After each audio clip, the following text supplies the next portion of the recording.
Fibroids are given different names depending on where in the uterus they grow. The 5 types are intramural, subserosal, pedunculated, submucosal, and cervical. This is what the uterus would look like when there's no fibroids present. This is an image of a uterus with several different types of fibroids present.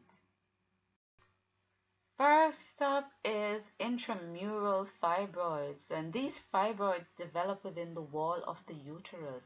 They are actually the most popular types of fibroids that affect women. These fibroids can grow so large that they actually distort the size of the uterus. Particular symptoms associated with these types of fibroids include pain and pressure in the pelvic region and also prolonged and heavy periods. From the diagram, you can see where intramural fibroids are usually located. Second is the subserosal.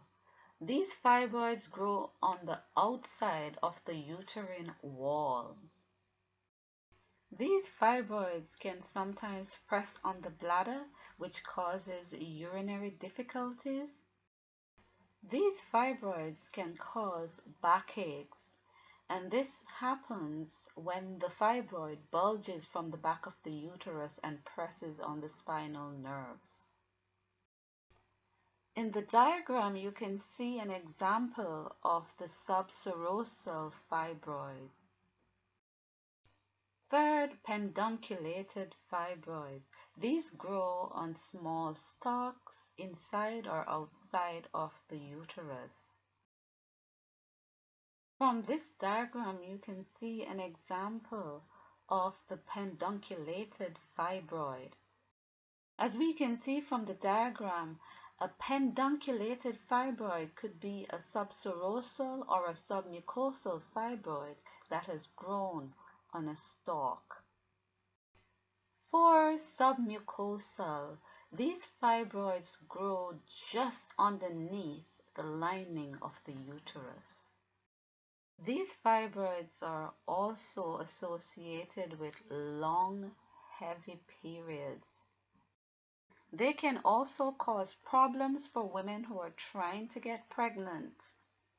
From the diagram, you can see an example of the submucosal fibroid. 5. Cervical. Cervical fibroids occur or develop in the cervical tissue. Incidences of these, however, are quite rare. From the diagram, we could see where a cervical fibroid would likely develop. In this diagram, you could see what a normal uterus would look like in comparison to a uterus that is filled with many different types of fibroids. The best way to approach healing yourself is the natural way, through diet, herbs, and a change in eating lifestyle.